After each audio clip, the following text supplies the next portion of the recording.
doing? I'm doing great. Who could have predicted we'd be back so soon after our great conversation just a few weeks ago, perhaps very prescient. The powers that be, every once in a while, they'll be like, hey, we're going to make everything is going to be like your favorite topic for a little bit. But then, it occasionally it goes the other way. They'll be like, we want everyone talking about something stupid and boring. And, you know, I just have to, it's okay. It's fine. I can't always be the main character, but Well, you're definitely a man of the moment. And so for people who have not yet caught up to everything that's happened, why don't you give a brief summary, but then also for people who do know, you can explain what it's been like from your end and how you make sense of what's happening now. yeah. So first, you should just go listen to the prior podcast, obviously. But if you're just tuning in, right, what we were talking about was immigration policy, right? And because there's a long simmering, now boiling discussion about immigration policy in the US, particularly because the coalition that put Trump over the top, that helped Trump win the White House, is this kind of new union between nationalists and, let's say, technologists, right? So, on the one hand, you have people who are like, they've been into right-wing politics for a long time, and they've always been shut out of right-wing politics because the post-war consensus doesn't have a place for them. And what I mean by that is Trump was not the first politician to run as a nationalist by far, right? Pat Buchanan actually probably was the first American politician in the modern era, post-war era, to run as a nationalist. And this debate over like who the country is for and what the country is supposed to be about and its conceptions of greatness, even more so than during Reagan's tenure, Trump really tapped into, but it's a long undercurrent of post-war America.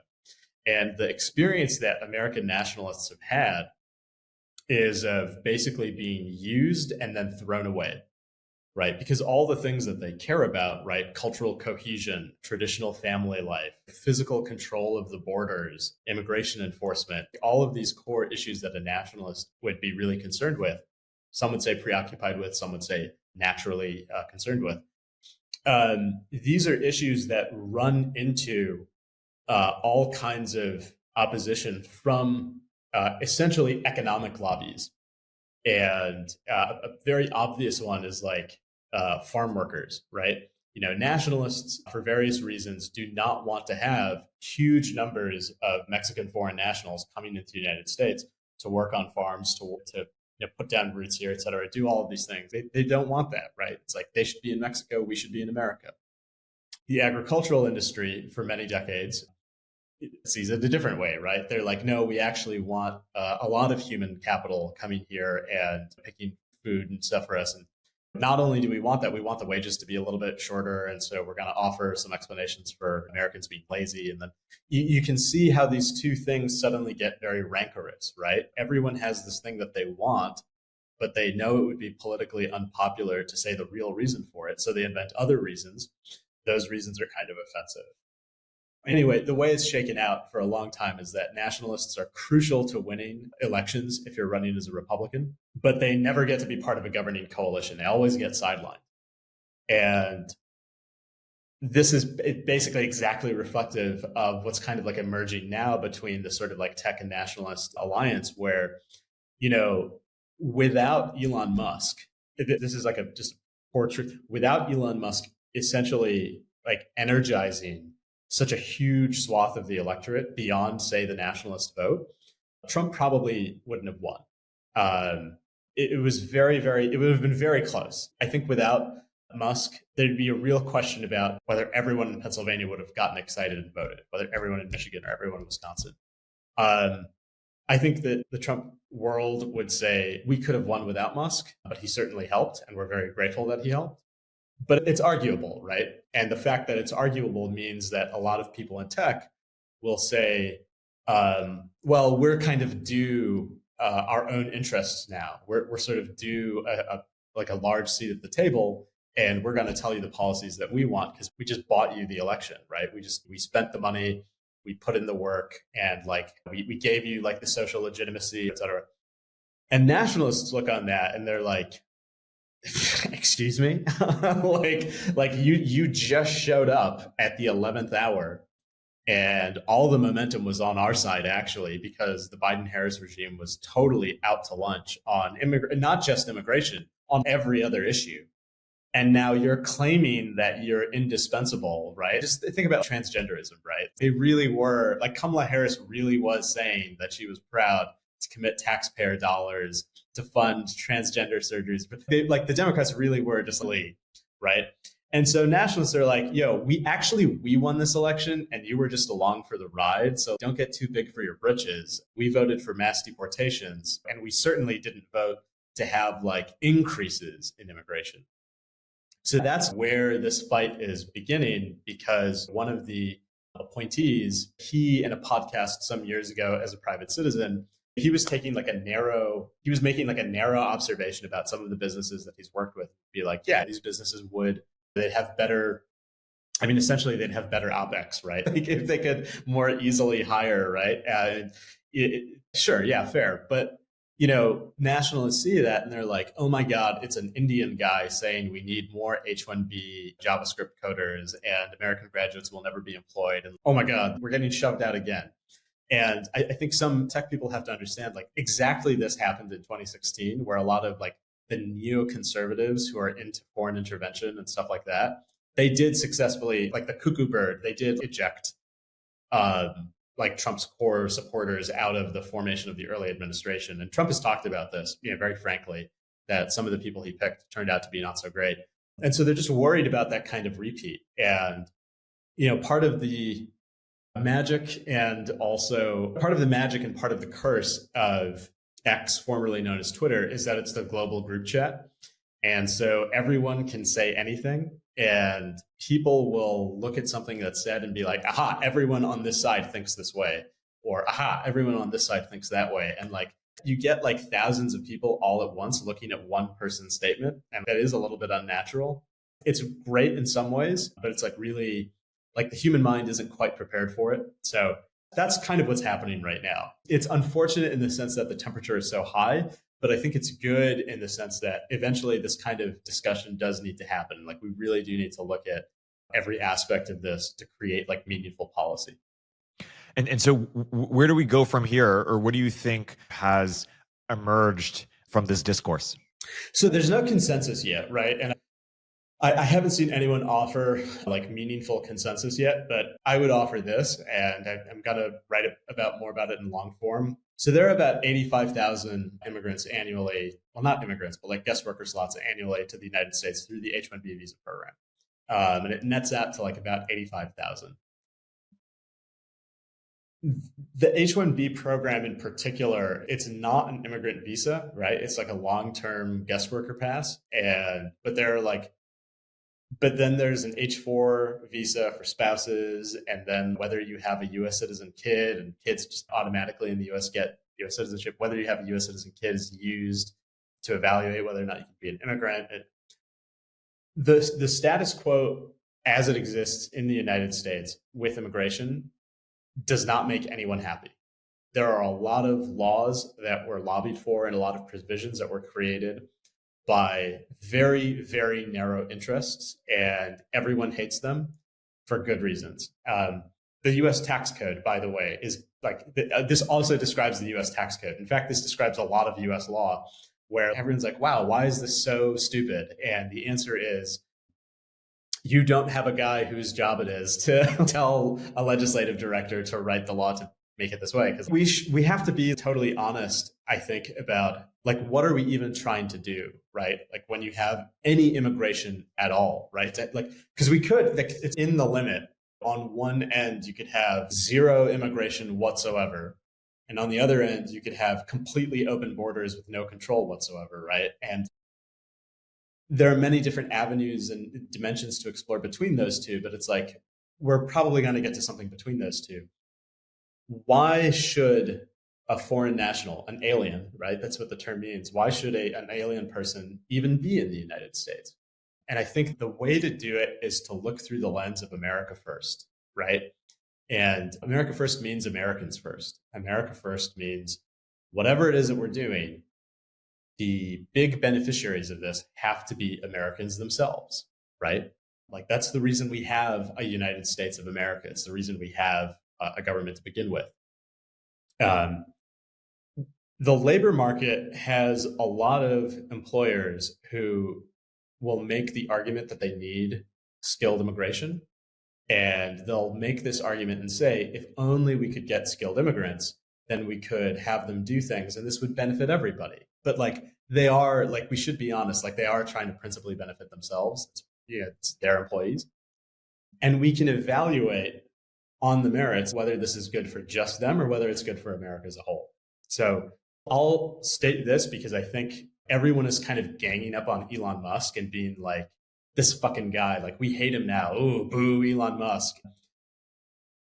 Elon Musk has a much finer grained view of hiring realities than like probably anyone, like anyone. When he says, I need to hire this person because this person is skilled and I would prefer it if I could hire them sooner, even though they're an immigrant, because the laws could be easier for that. He's not like, Elon Musk is not cash constrained, okay? Like Elon Musk companies, he's not trying to hire people into SpaceX or Tesla or Neuralink because he's trying to save on dough, okay? The Elon Musk cost of capital is probably like comparable to like governments with nukes, okay? Like maybe even like he's not trying to save a couple bucks by hiring quote cheap foreigners to displace Americans. This is not what is going on.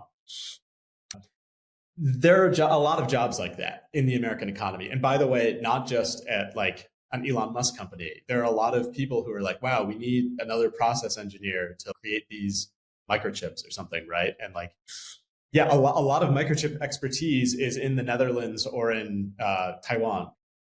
There are a lot of Dutch people and a lot of Taiwanese people who know a lot about this stuff. And sometimes they're the only person on the planet who knows about certain things. And they're not Americans, right?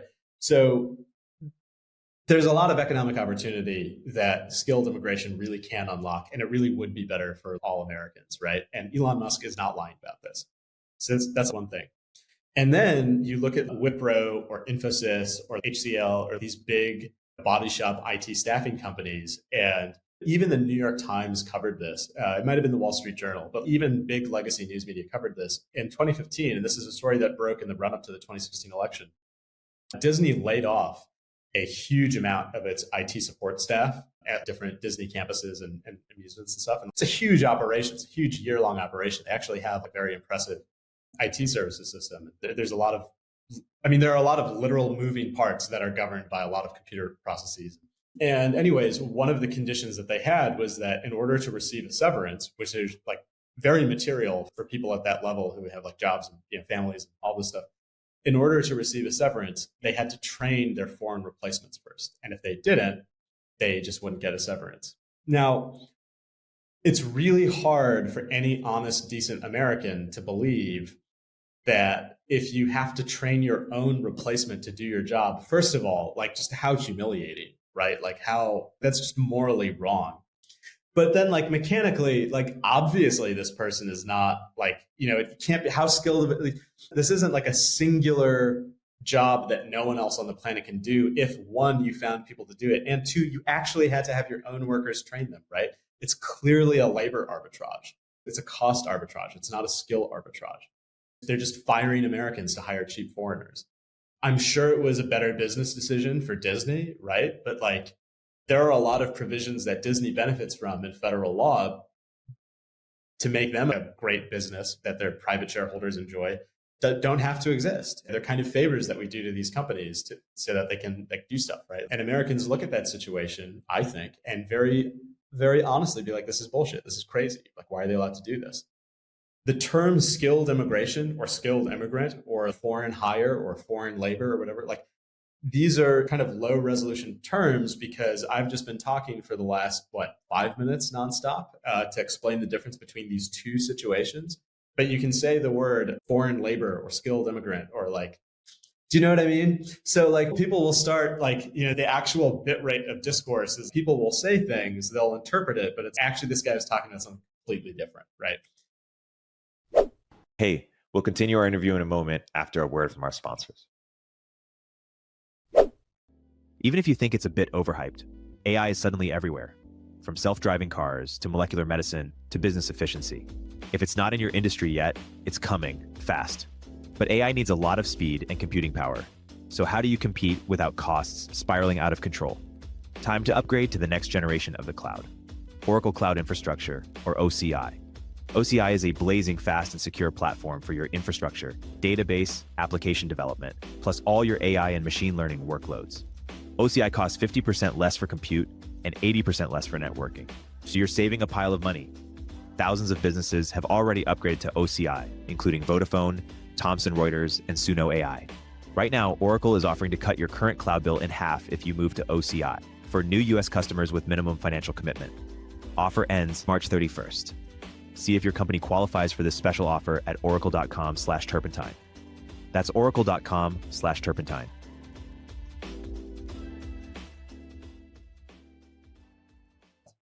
And so what do you say to some of these pushbacks? So I think you're sympathetic with sort of the Elon sort of point of like, hey, this is about, do you want America to win? Do you want the smartest people to be here, or do you want them to be somewhere else? That's one pushback. Then there's the other pushback, which is like, hey, the right hates DEI. Is this just DEI for native white people? And then the last thing is just like the lump of labor thing. It's like, now you hate foreign-born, immigrants, but like, are you just going to hate technology once those people are automated anyways? And when new jobs will be created, et cetera? Like, I think I addressed the reasons that I think, like, again, Elon Musk, if you are listening, my beloved mutual on X, yes, I am sympathetic. I don't know.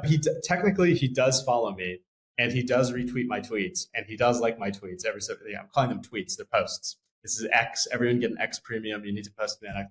But like, I don't know, Elon, if you're listening, I get what you're talking about, right? But then there are people who are like, I think the second thing that you said is this is just DEI for white people. Any kind of restriction on foreign hiring is DEI for white people. Here's a thought. Let's accept this argument that this is DEI for white people. Any kind of immigration control at all is actually DEI for US citizens. In fact, the US military is DEI for US citizens. If China is just more capable at building buildings on our territory than Americans are, why shouldn't they be able to? Why are we stopping them with things like submarines and aircraft carriers and men with guns and drones and bombs, right? This is just affirmative action for, right? I'm sure you see where I'm going with this, right? Like, ultimately, to have a country, to have a polity means that you do, in fact, guarantee more to the citizens of that country than anywhere else. It's what actually creates the basis of legitimacy for having a country, right? If I go to Japan, actually, this isn't true for Japan. Doesn't ask US citizens this. Singapore does.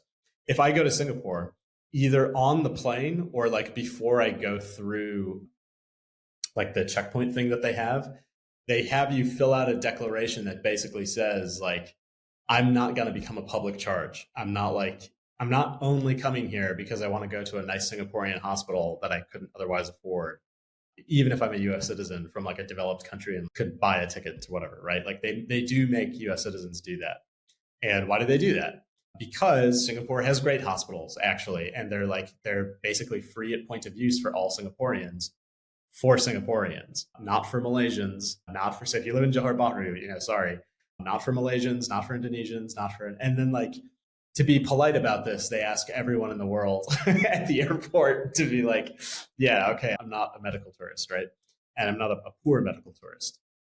Why do they do that, right? Because on some level, when you tax people to create a public service, even if it's good for them, you did take control of some of the amount of time they have on Earth that they were working for their families and just take it away from them, right?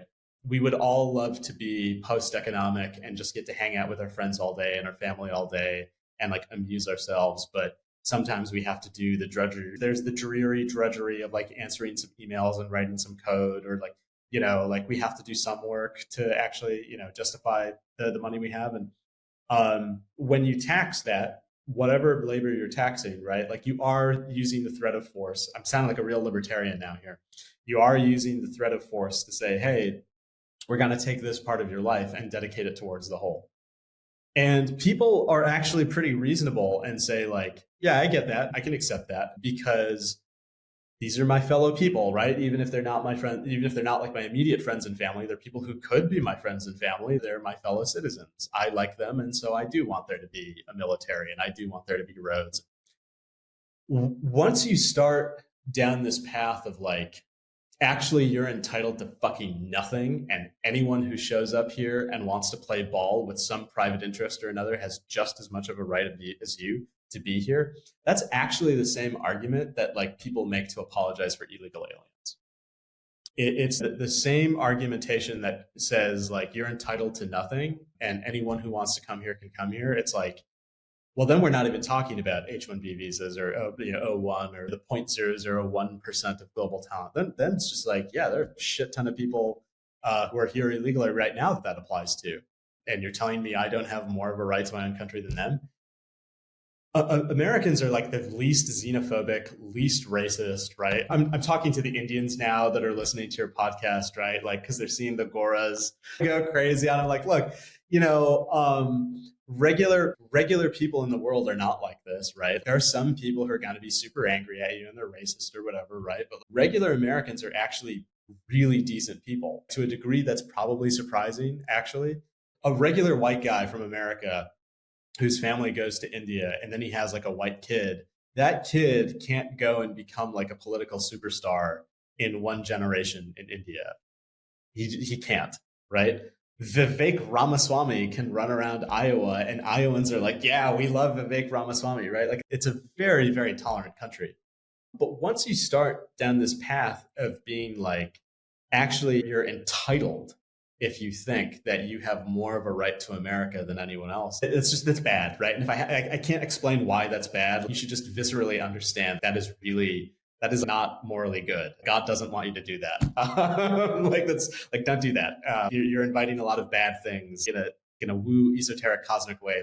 Don't do those things. And then there's, I think, the third argument, the third objection, which is like, well, but why are these people upset? This is the lump of labor fallacy. More economic opportunity just means that we'll get more economic opportunity for everyone down the road. There will be more jobs. And then the fourth argument is like, by the way, AI is going to take everyone's jobs. Why are you whining about this? Well, let me just flesh that out really quick by saying that's sort of the negative spin on the positive spin on it is that everything is going to be super cheap. And right now, everything that is an actual market, the goods are super cheap. And if we're just able to get sort of government out of healthcare, housing, and education, which are the things that matter, that will become super cheap too. I'll do the third and the fourth argument, and then the positive spins on them.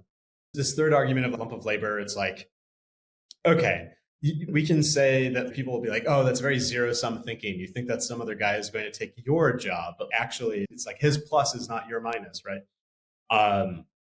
And this, for all the audience, this is where we get the term zero-sum from. That's in the long run, that's true. If you take the view of like, not even a century, if you take the view of like a decade, yeah, that's true. People pay their rent on a month-to-month basis. They do their taxes on a quarterly basis. They have expenses on a daily basis, right? So when we say things like, this is the lump of labor fallacy and there's going to be more work available for everyone and the opportunity that, we're just going to, quote, grow the pie higher, one of Bush Jr.'s great neologisms.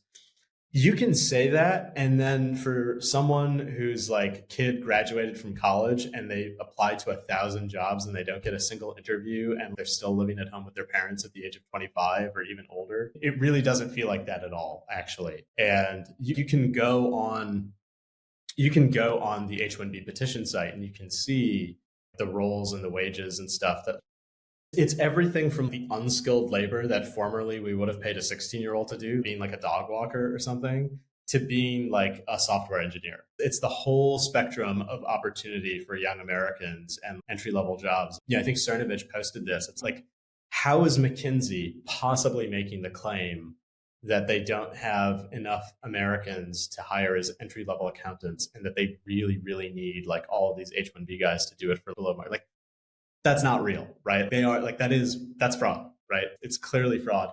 So that before we can do these highfalutin things where we're like, we have to stop that, right? And then this fourth objection, which has the positive and negative spin, as you say, though, it's like the negative spin is, well, actually, you're all going to be unemployed because It's like I just used ChatGPT to create like my very first CRUD app. And if it can clone a to-do list app, then surely it extrapolates. Like B2B SaaS will just be from the minds of product managers. The reign of the idea guy is upon us. And actually, you're all going to be unemployed. Why do you care that like this H-1B Indian got a job? It's like, okay.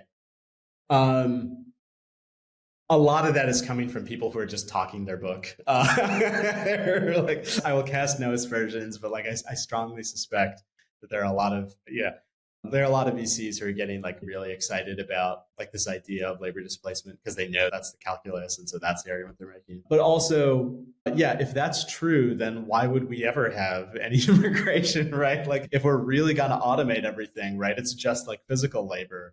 Actually, one of my big arguments against the tolerance for mass illegal immigration in the agricultural sector is that it's clearly holding us back from automation, where in other countries, there are lots of ways to pick the fruits without having exploited illegal alien laborers, right?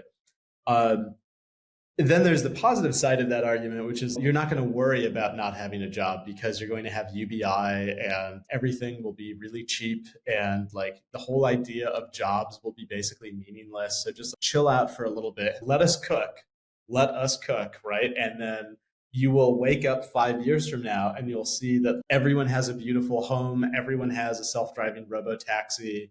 There's a robot butler who's folding your laundry for you. You have to do the hard work of telling him what you want to eat, and no one cares anymore. The reason that argument isn't super persuasive is that this has kind of been the justification that's been offered like since NAFTA, maybe actually even since IRCA, right? A lot of really, galaxy-brained econ people.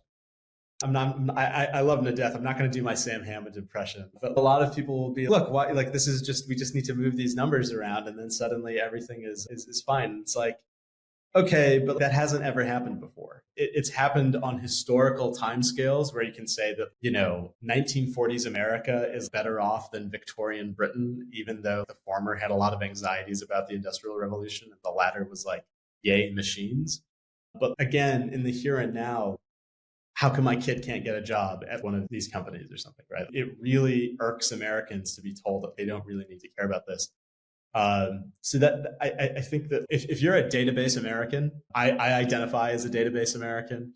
If you're a database American and you find yourself getting attacked by right-wing nationalists and stuff like this for these views, like, you should really just stop and think, in the last 30 years, as things have gone so well for us, what has gone right for them?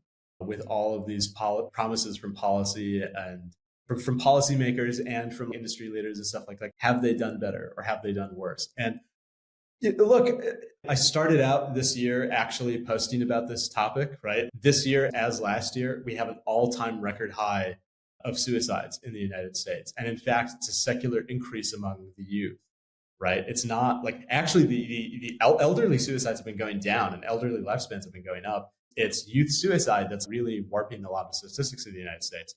The marriage rate is in the tubes, family formation rate, the birth rate essentially is in the tubes, patriotism is an all-time low.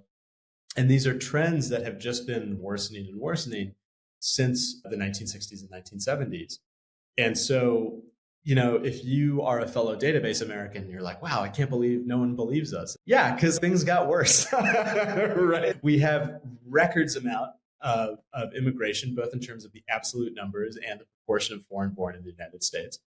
We have seen immense wealth generation for very narrow sectors of the US economy while the middle class contracts.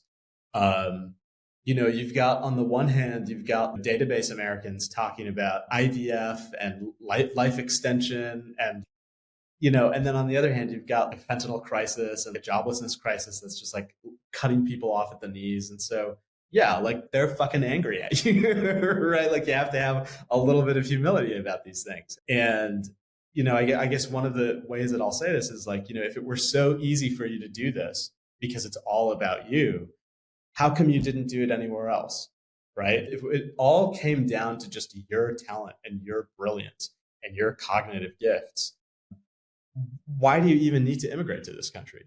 Like, why weren't you able to do it in India? Why weren't you able to do it in some other country, right? Like, why is it so important to you to come here?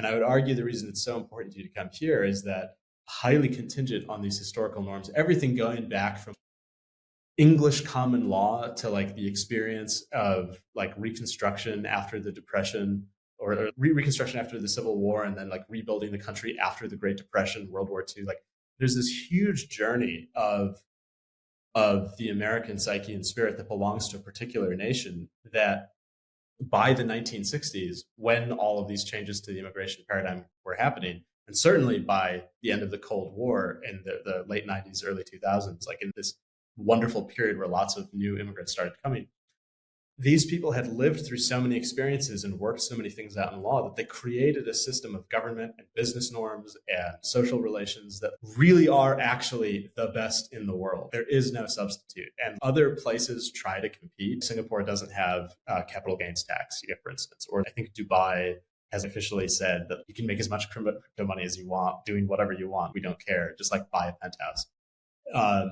Other places try to compete, but it's not quite the same as what Americans were able to achieve for themselves. And that's why you want to be here, right? That's why SpaceX is in America and not in Africa. And like, I think that people just need to have some honesty that it's not entirely you, boo. It's not all about you. That you actually live in the physical world in a physical body with relations and obligations to other people. And you should listen to people when they're aggrieved like this. Because if you don't, this happens, right? So that's what I would say about that. There are few responses. I mean, it feels like there is this sort of sense of if Bernie Sanders was coming up today, he would have like a lot of fans on the right or something. Well, there's a funny, I think I mentioned this on the first, I mentioned exactly this discussion on the first podcast, but there's an interview that Ezra Klein, the founder of Vox, did with Bernie Sanders in 2015. And Ezra Klein said there's a growing consensus on the left that in order to achieve these progressive aims, we need, like reducing global poverty, we need to sharply increase the amount of immigration, even up to a point of open borders. And Bernie Sanders cuts him off and says, open borders? That's a right-wing proposal. That's a right-wing proposal that says essentially there is no United States of America. And I don't think there's anyone who believes in that. And then Ezra Klein kind of meekly offers, but wouldn't it make a lot of the global poor richer? And Bernie Sanders is like, but it'll make everybody in the United States poorer. There are all sorts of people. They'd like to bring in everybody, work for $3-4 an hour. That'd be great for them. What youth unemployment is in the United States is America. If you're black, 35%. And Bernie Sanders, he was then chastened by the, but look, this isn't racism. He does sound like that. Why was Bernie Sanders making that argument in that way, right? He wasn't making it as a right-wing nationalist. He was making it as, before he got totally cucked by the Democrats and beaten into submission, he was making an old labor left populist argument, which is this country is for us, right? Shouldn't we be doing better as the country does better, right? And the thing is, you can call it left wing, you can call it right wing. It's the great statesman, I think it was either Deng Xiaoping or maybe it was actually Mao. Sure wasn't Zhou Enlai. He had this quote, who cares if the cat is white or black so long as it catches mice? Ultimately, I think a conservative disposition, people are going to come at me now. They'll be like, Bronson is talking all this libertarian commie shit on Erik Torenberg's podcast. Yeah, you want the end result of US government policy to be that Americans' lives are better. And very often that means you have to take the regulations away, right? I think Mark Andreessen mentioned this on a podcast where someone was like, well, what do you want out of government? He's like, I don't want anything. I want the things that they've been doing to stop happening, right? It might have been your podcast, actually. They all blur together. Sorry, Mark. So sometimes it's like that, but other times it's not, right? Like we actually do want the government to take an active interest in, example, developing aerospace and defense systems, right? Like we want the government to be in the business of encouraging a lot of research and development of technologies in these areas because like it's good to have a military that is much more likely to win than not, right?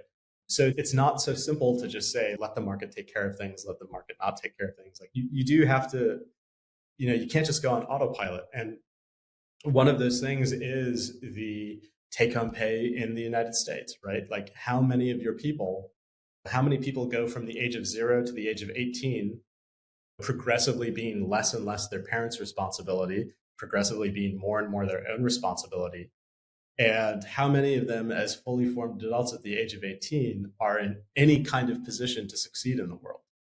I would argue in 2024, nearly 2025, the proportion of like adults at the age of 18 who can take care of themselves and navigate the world and end up, I mean, neither of us have kids, right? It's actually a lot harder than it looks, right? It's, even if you achieve a lot of economic milestones, when do you achieve them? Under what circumstances do you achieve them?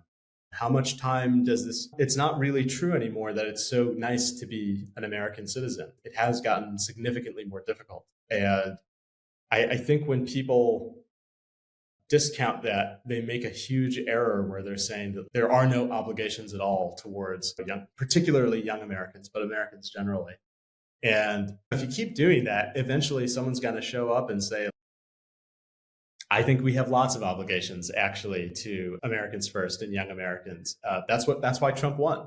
Trump won on a message of America first. We're going to take care of our own people first. Like, we're going to put the country first. And yeah, I think when you have something that seems like it's betraying that message or is in contradiction to that message being so forcefully voiced by so many people, they will react very poorly. And I think they're entitled to react poorly. And so just zooming out a little bit, what else do you want to make sure to get out there in this part one as we sort of do a sort of retrospective? Yeah, so this is something that I mentioned in a reply to our friend Joe Lonsdale, where someone was replying to a comment that I had made, and they said, look, it's just really hard for me as an American to do these things. It's really hard for me to get ahead, et cetera, et cetera. And Joe made a comment that was like, dude, just start a business. You can actually take charge of your life in your own hands and do these things. And so I forget the particular, you can look it up. I replied like, yep, this is the best country on earth to rock and roll. If you feel like you've been discriminated against as the dreaded straight white male or one of these categories where there hasn't been any attention for you, I am here, right? I'm easy to reach. I'm easy to find. Reach out to me. Let's get you to work. Let's do these things, right? It's certainly not as easy as it was maybe a decade ago to be like, hey, someone look at this resume, hire this guy, right? It's not quite as easy, but it's not impossible. And you can start a business. It is actually a little bit easier to start a business than it ever has been. It is easier to get things going than it ever has been. So if you need guidance, if you need introductions, right? I happen to know some VCs. Just don't live in resignation, right? Like there are a lot of ways to do things. And if you want to do great things, reach out. Like, we will try to help you. So that's something I would just want any listener who is in that boat to know. Yeah, that makes sense. Why don't you briefly share your sort of jock versus nerd reaction as well? Oh, yeah, that was very funny. Yeah. So I think I posted about it maybe a couple of years ago where someone was like, when I was growing up, young Americans were into space and now they're not. Like, what happened?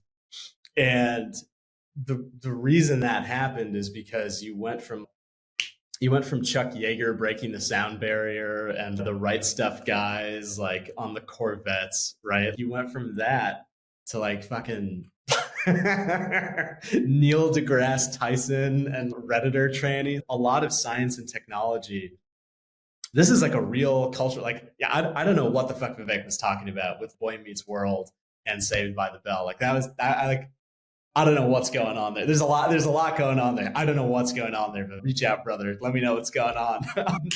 But the real cultural shift is that we went from Alan Shepard, Commander Shepard, to girls can be in space too. Just aesthetically, it went from this whole thing of square-jawed guys that fly fighter jets piloting spacecraft. We went from that to NASA has a DEI budget, right? And they're like, we need to make sure that space is inclusive for everyone. I remember I think this was in the Mars rover program, but there was this guy in mission control who had, I'm 90% sure this is real and not like a fever dream that I'm making up.